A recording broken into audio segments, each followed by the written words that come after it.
ତୁ ବଳିଆ କରି ଲଗ ଆଠୁ ବହୁତ ଗାନି ଯାଇଥାନ୍ତା ବଡ ଶୁଖି ଯାଇଥିଲେ ଭଲ ଲାଗିଥାନ୍ତା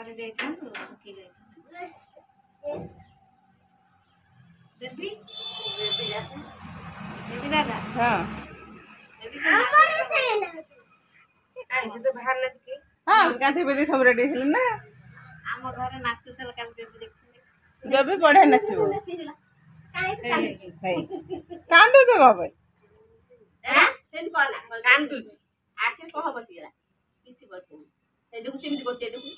ସିଏ ହେଇଯିବ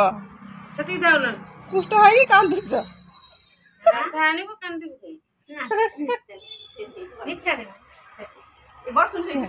ହଁ ବ ଛିଡା ହେଇଯାଅ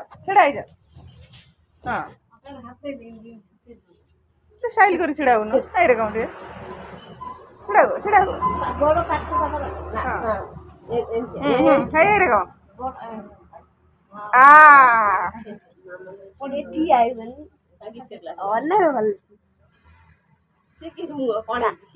ହସୁନ ଟିକେ ହାସ ହସ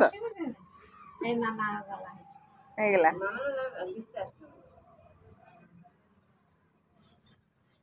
ହେଇଗଲା ହଉ ଯାଅ ଖାଇଦେଇକି ଯାଅ କ୍ଷୀର ପିଇଦେ ନାଚିବୁ ଯା